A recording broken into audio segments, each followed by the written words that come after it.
বাংলাদেশ বনাম জিম্বাবুয়ে সিরিজের চতুর্থ টি-20 ম্যাচ শুরুর আগে শেরেবাংলা স্টেডিয়াম থেকে যেন 1 মিনিটের জন্য হয়ে রইল নিশ্চুপ। স্টেডিয়াম জুড়ে তখন নীরবতা। সবাই যে তখন দাঁড়িয়ে বিনম্র শ্রদ্ধা জানাচ্ছে বাংলার কৃতি সন্তান স্কোয়াড্রন লিডার অসীম জাওয়াদকে।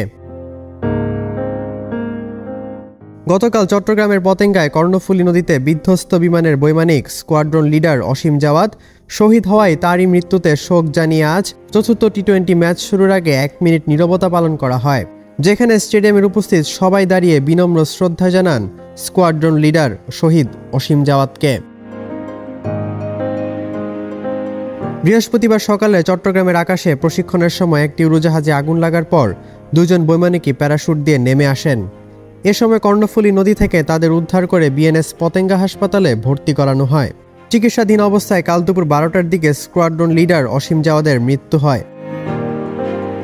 এদিকে আকাশে উড্ডয়নরত থাকা অবস্থায় প্রশিক্ষণ বিমানটিতে আগুন লাগার ভিডিও ফুটেজ সামাজিক যোগাযোগ মাধ্যমে ছড়িয়ে পড়লে তাতে দেখা যায় বিমানে আগুন লাগায় তৎক্ষণাৎ বিমান থেকে বের না হয়ে বরং বিমানটি লোকালয় থেকে নিরাপদ স্থানে নিয়েই তবেই বের হন অসীম জাওয়াদ। বিমানে আগুন লাগার পর সাহসিকতার সাথে বিমানটি কর্ণফুলী নদীতে নিয়ে জনসাধারণকে নিরাপদ রাখতে গিয়ে নিজের জীবন দিয়ে গেলেন। তিনি চাইলেই লোকালয়ের প্যারাশুট করে নামতে পারতেন, চাইলেই বাঁচাতে পারতেন নিজের প্রাণ, কিন্তু তিনি তা করেননি বলেই তো তিনি বিশেষ, তিনি ব্যতিক্রম, তিনি অনন্য, তিনি অসাধারণ। নয়তো সাধারণ আর অসাধারণের মাঝে পার্থক্যই বা রইল কই? তারা দেশের জন্য নিজের জীবন বাজি রাখেন বলেই তো অসাধারণ। আজ অসীম জাওয়াদ রিফাতের তৃতীয় শেষ জানাজা সম্পন্ন হয়। শুক্রবার দুপুর 2টার দিকে মানিকগঞ্জের শহীদ মিরাজ তপন স্টেডিয়ামে তার জানাজা অনুষ্ঠিত হয়। এতে জেলার হাজারো মানুষ অংশ নেন। বৈমানিক অসীম জাওয়াদের মরদেহ আনার পর স্টেডিয়াম জুড়ে এক হৃদয় বিদারক দৃশ্যের অবতারণা হয়।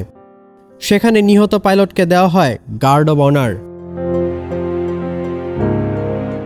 জানাজা শেষে পাইলট অসীম জাওয়াদ রিফাতের মরদেহ দুপুর 3টায় জেলা শহরের শেওতা কবরস্থানে নেওয়া হয়। পরে মৃতের নানা মরহুম মোহাম্মদ রৌফ খানের কবরেই তাকে দাফন করা হয়।